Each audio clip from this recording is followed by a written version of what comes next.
I am Pato, and with me is the lovely and talented Nettie. Nettie. It's Nettie. okay. It's Irish. Oh, whoa. It happens. Don't Whoa, worry. okay. So, Nettie, a.k.a. AlleyCat991.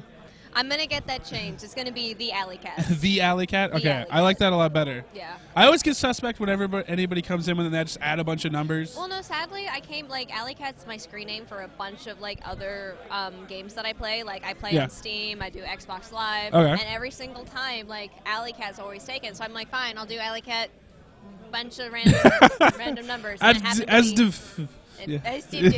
and it happened to be 991, so I just stuck with it. I mean, if it was 9/11, you could have been like, never forget or something, never forget. But no, it's just a random numbers, and then I went from there. I would love to change it, though. But anyways, the people want to know, who are you? How did you get into League of Legends? I actually have been here for 3 years. I started playing, I believe, at the Zinzao or Olaf patch. That's way back when. Yeah, that's a long time ago, yeah. I got into it. Usually, girls play games. They start games because their boyfriends played and whatnot. Yeah. I wasn't that. Yeah. My friends all started playing the game, and we were a bunch of TF2 nuts. Like, we would play every night at the LAN. We'd be like, all right, let's go do TF2. And one day, one of them comes by and is like, hey, we're all going to start playing League of Legends. And I never heard of it before. Yeah. Because it was still in beta. And so I was like, I don't want to lose all my friends and whatnot. So yeah, I'll start playing too. And they had already gotten about a month on me in playing. And so I come in, and they were the type of friends that would pick on the little guy and always feed off them. So I got to spend many a time getting fed off of, and that made me making them feel better. They're getting their stats buffed up. Let's pick on the little guy. And I'm like, you know what? I don't want to deal with this. Screw you guys. I'm gonna go train. So for about a month or two, I was cue the Rocky montage. I was climbing up my stairs in the world, playing my games, winning and losing. I was playing Cho'Gath. Cho'Gath was my first champion ever, and so I was playing my heart and soul out in him. And so then, about a month or two later, we come back all together, like, hey, let's play a game. I'm like, all right, let's play a game. Yeah. And they're like, all right, we're gonna pick on the little girl again. And so they go one by one. Sometimes they come in and try and kill me with these really stupid moves, and I would just be like, amateurs, silent, ignite, eat, not again. They're like, what is this? And they were like, oh, she knows how to play now. She's scary. I'm scared of you, yeah, basically. So we actually saw you play a lot of Cho'Gath in the last Judgment Pool. You guys won your first 2 games. Yes. I actually heard game 1, you guys were against Longley, I believe. I believe so, yeah. Yeah, Longley and Claymore, and you were being camped by 2,300 Elo trying to pick on the little guy, and it didn't work out for them. What happened was basically, so I was facing the Riven top, because the Riven I was facing, I can't remember the name for the life of me. I did some quick background check. I believe that was Claymore. Claymore? Yeah. He likes to play Cho'Gath, and he plays it completely different from what I do. He does on-hit Cho'Gath. He got Ionic Spark with Send, and I was like, no, I'm not letting this happen. We're doing my Cho'Gath. And so I got the pick before he did. And so he went Riven top. And their jungler was Lee Sin. And so what happened was I was going B, I was going half health at my turret, and Lee Sin comes out of nowhere with Riven, and they're trying to get me under turret. And so the one thing that every Cho'Gath player must remember when something like that happens, always rupture on yourself. So I did that. They're slowed and they're knocked in the air, and Lee Sin's taking tower hit after tower hit after tower hit, and so he tries to jump and flash away, but the last turret hit gets him, and so I get that kill. And Riven's now running away, and I'm left with a little sliver of health, and my 2 teammates, the jungler and the mid, which was Ryze and I believe Mundo, they're chasing down Riven, and the only reason I died was because Lux ghosted up and ulted me.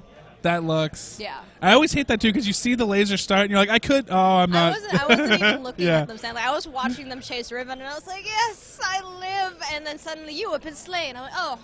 Yeah. Oh, that's depressing. Yeah, it's always worse too when you think you're safe, you blue pill, you open up the shop, you're looking at what you want to buy, and then the screen goes gray. You're like, well, now I have all the time in the world to buy. All the time in the world to look at this shop. It's great, but no, I was actually really kind of scared.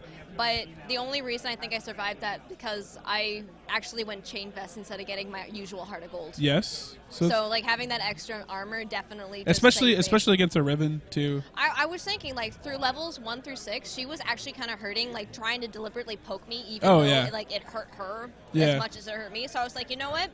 instead because I usually get 2 GP5s. Yeah. I usually get Heart of Gold, and I usually get Philostone. And so I was like, you know what? I'm gonna forgo the Heart of Gold. I'm gonna get this Chain Pass because she is gonna hurt.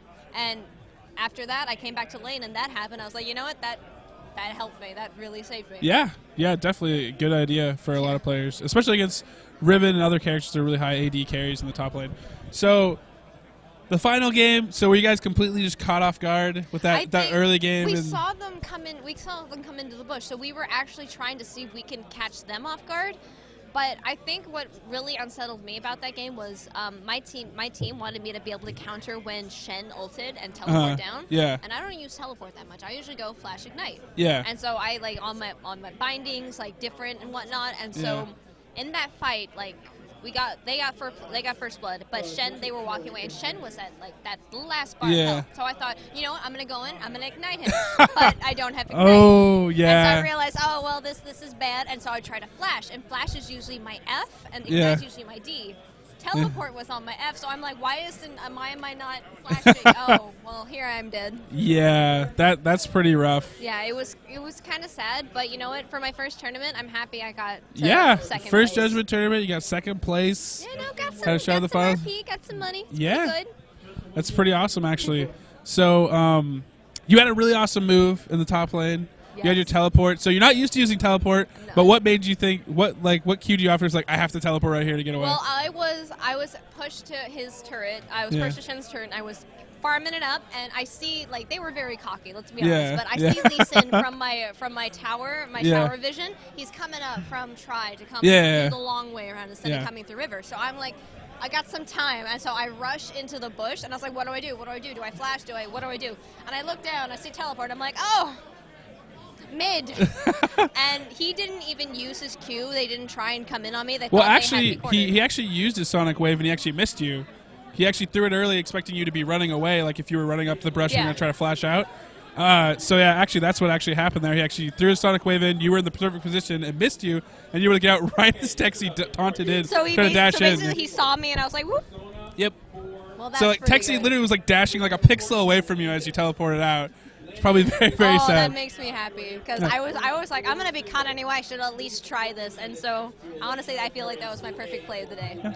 Well, I mean, the teleport thing, the fact that you don't use it a lot actually gives us a little bit more insight because during the game, I know some of your teleports were a little bit later than him. Yeah. And obviously that flash scenario that makes sense as well. Yeah. But I also think too it was a good idea up until your team realized that Texi also took flash. Yeah. So even if you do follow him, or if he goes somewhere else on the map, he can get back top before you can because you used your flash. It was definitely very weird for me. I don't really like using flash.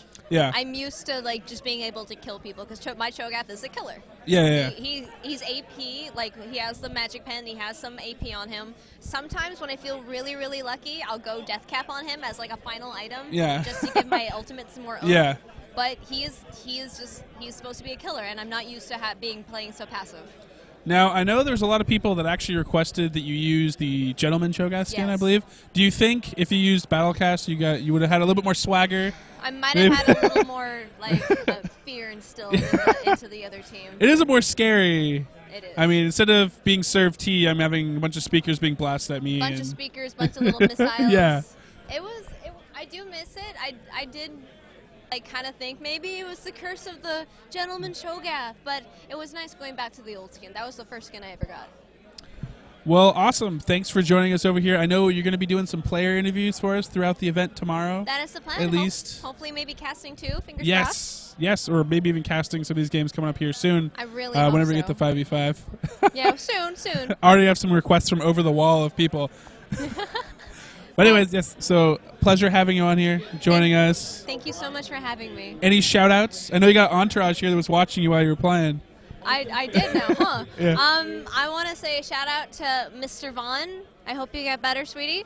And Salsi is the meanest top laner NA. He's mean. And when I got online, he was like, good luck, noob. And I'm like, oh, thanks. Thanks, guy. All right, well, thanks again. And we should have 5v5s coming up pretty soon here. Stay tuned, guys. Woo!